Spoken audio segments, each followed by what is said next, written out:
Imagine being alone in one of the most infamous haunted houses in history, only to come face to face with something so sinister it defies explanation.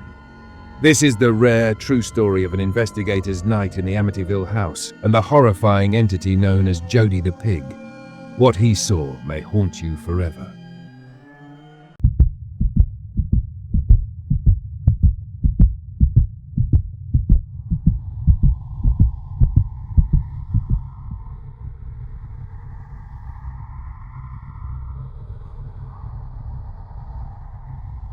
This is a rare, true account told by a man named Robert, a pseudonym to protect his identity. In the late 1970s, Robert was an amateur paranormal investigator, drawn to the macabre and driven by an insatiable curiosity to uncover the truth behind ghost stories. Skeptical by nature, he had debunked countless tales of hauntings and supernatural occurrences. But nothing in his experience could prepare him for what he encountered on a cold October night in the infamous Amityville house. What follows is his harrowing story, an experience so chilling that it haunted him for the rest of his life. The house stood before him like a dark monolith, its gabled windows glaring down at him through the faint glow of the moonlight.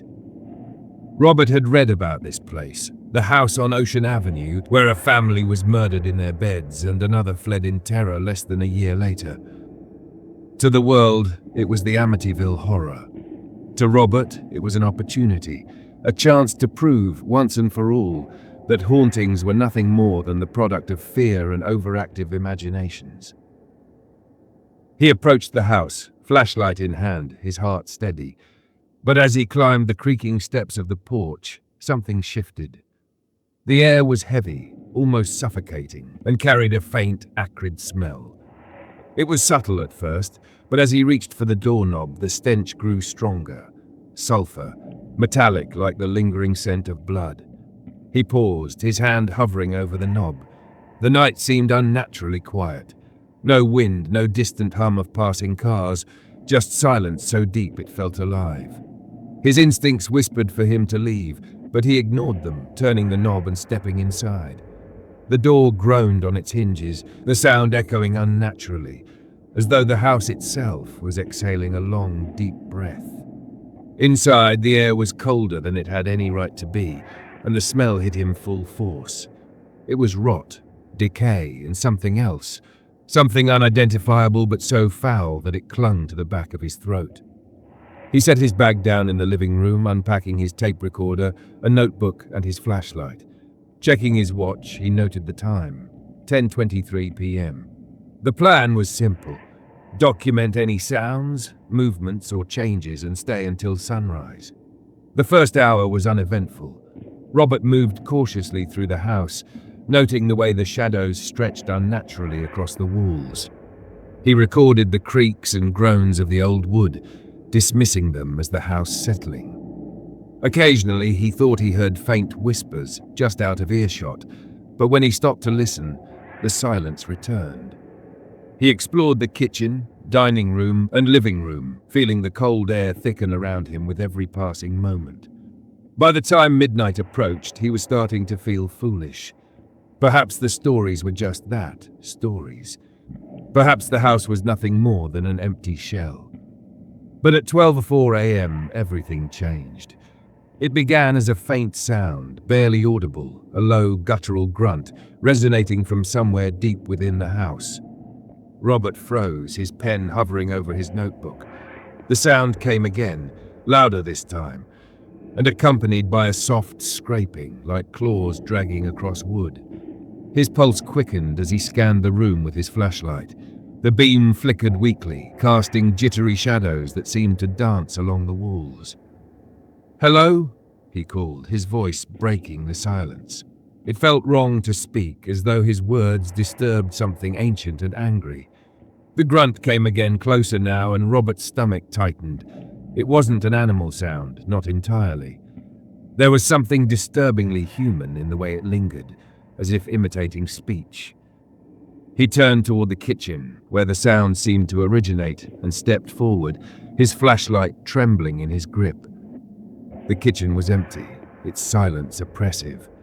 He scanned the corners, the light catching only the faded tile and empty cabinets.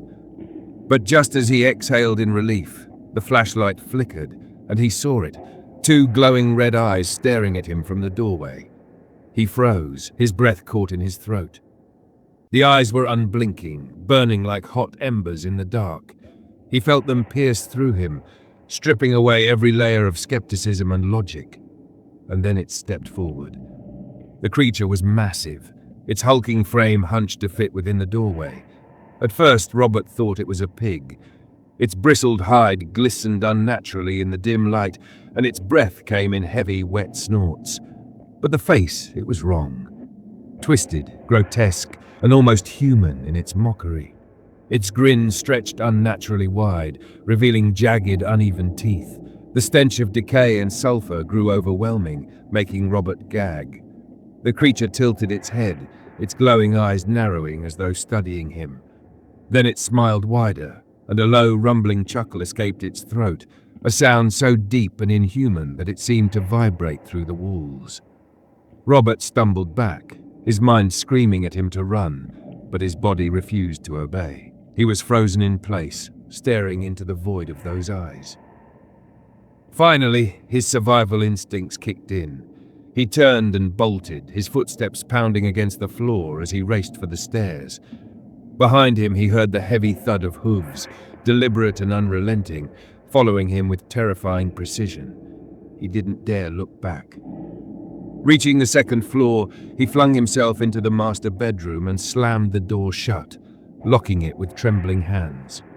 The room was pitch black, his flashlight now completely dead. He pressed his back against the wall, his chest heaving as he tried to steady his breath. For a moment there was silence. Then came the scratching. It started softly, like claws lightly grazing the door, but it grew louder, more aggressive, until it sounded like the wood was splintering under the assault. Robert's hands shook as he fumbled for anything he could use as a weapon, but the room was empty. The scratching stopped suddenly, replaced by a low growl so deep it seemed to reverberate through the walls. And then it spoke. "Robert!" The voice rasped, drawn out and guttural. It was a sound that didn't belong in this world, a voice that was both a whisper and a roar. He felt the blood drain from his face as the door creaked open slowly, agonizingly.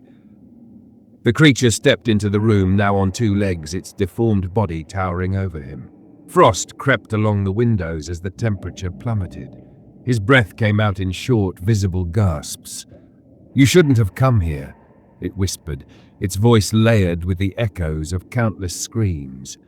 The room seemed to collapse around him as the creature leaned in closer, its glowing eyes filling his vision.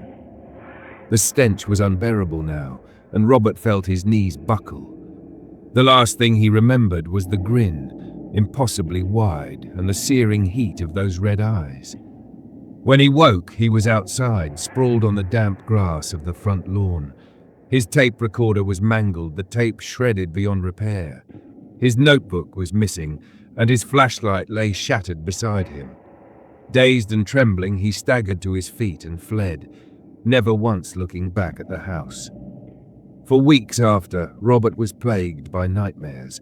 In them, he was back in the house, the glowing red eyes always watching, always waiting. Whatever he encountered that night wasn't just a ghost. It was something ancient, something evil, and it was still there, waiting for its next victim.